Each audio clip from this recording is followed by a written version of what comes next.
back to Main Street Living. Danielle, Quincy, nothing says summer quite like a trip to a local ballpark. We just love it.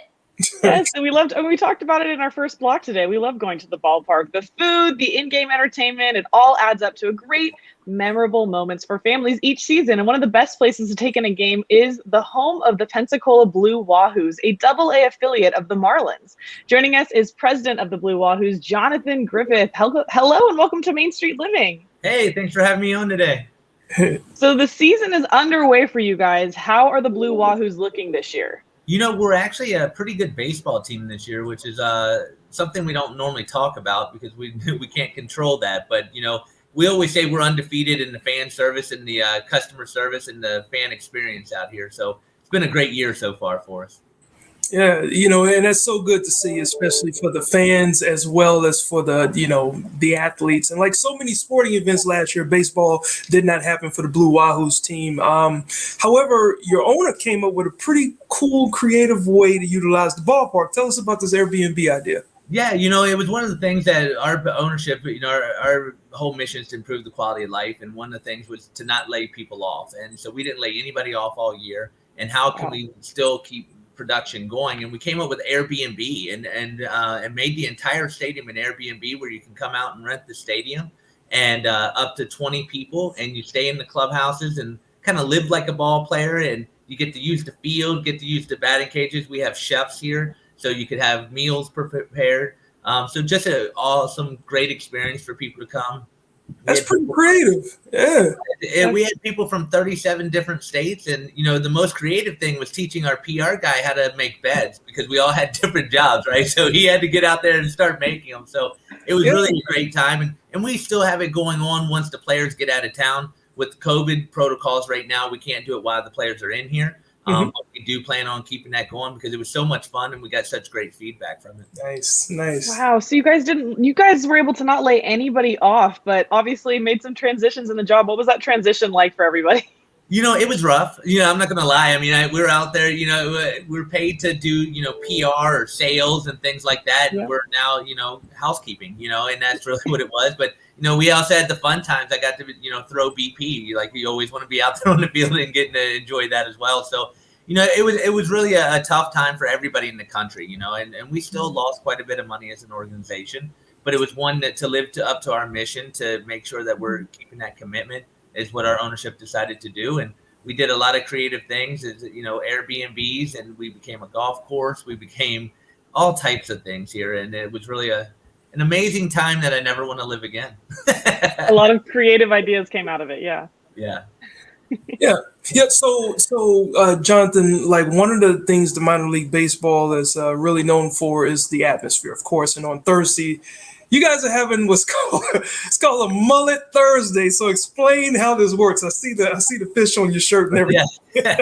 Well, yeah, you know, down here in Pensacola, the mullet is a big deal for our culture down here. You know, everybody eats the mullet down here. It was something, I'm from the DC area, so it was new to me. And so I learned a lot about mullet. And of course, I knew about the hairdo. So it was one of those things that we kind of came up with a little connection of both and added it to a Thirsty Thursday night. And we wear cool uniforms where they actually have the hair on the back of the uniform. Yeah. And, people have really gotten into it. We've had mullet competition. I've seen more mullets this year than I ever thought the hairdo in my entire life. And then, of course, our chef comes up with some cool cuisine kind of things as well for the mullet. You know, there's mullet soup. There's mullet. It almost feels like Forrest Gump. There's a shrimp boil, everything. We have that for mullet. You know, there's a mullet for everything. So we really get into it and have a good time with it. Well, based on where you guys are located, obviously, you must have a lot of great seafood options. I know ballparks are often known for their creative use of food, and you have something called Crabzilla. What is this? Yeah, we really took advantage of this one as well. It was one that we wanted to have that over-the-top sandwich, something that really fits for here as well. And Crabzilla actually won an award in 2019 as the best food in all of sports. It was like the newest creation. That to the point that we're even coming out this year, we're going to have our own uniforms, Crabzilla uniforms, and wear them out there to even the point. We'll be the first team to ever have uniforms where the crab's on the butt. So when the players run out there, you see a crab going across there. So we're going to, you know, try to take advantage of it as well and just get people excited. But it's a $15 sandwich that you have to actually call in beforehand because it takes 20. Wow. everything is freshly done. It's a hard soft shell crab, and then every piece of seafood that you can imagine on it as well. And they top it off with a good old hash brown on the top of it. So it is a heart attack to happen, but it's one that you don't eat it alone. We have had competitions. If you can eat this whole thing within 5 minutes, it's free and you get a T-shirt kind of thing. But we don't recommend it. So you've got the activities for the adults, and I know you've got some cool activities for the kids. To talk about this cockroach, was it a cockroach run or something? It is. We get a guy in a cockroach outfit and comes out there and kind of dances around, and then we normally let anywhere from 500 to 1,000 kids run across the field. And you have to check out our Facebook page. We just did where he did a selfie stick and went running across the field. It is one of the most funniest things I ever seen, because there's a father with their kid in his arm trying to catch him, and then went up to him and said, "I'll be here next week because I'm going to get you," that kind of thing. So it's really a fun thing that, the kids really enjoy it. And it's one of those things that we were coming up with ideas. What could we do fun?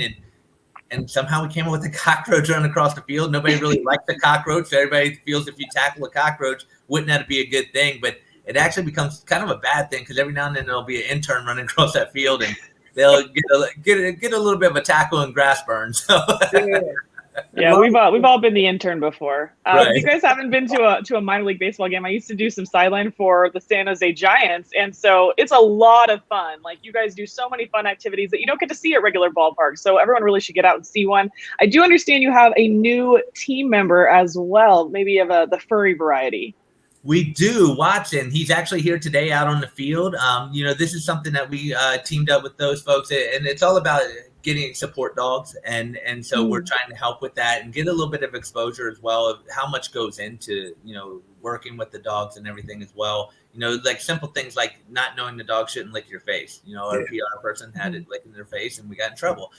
So you just learn a lot about that, not feed the dog, treats, those type of things. But we're always trying to help the community. And this was one of the things that was brought to our attention, that we could help and help people know that they could also get dogs like this and help train them. And because there's a need for it here in our community, for those folks. So it's really a fun thing. And of course, with Bubba Watson being part owner of the team, it just makes sense to have a Watson dog, right?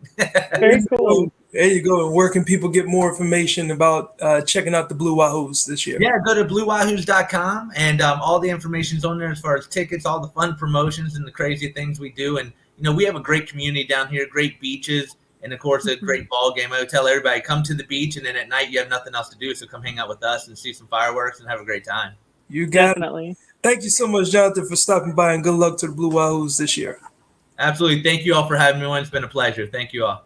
No problem. Danielle, one thing sports will do for us adults is allow the kid inside to live again. And of course, when we come back, what if you had the opportunity to actually change a child's life? Well, that'll be some great info I can't wait to see up next.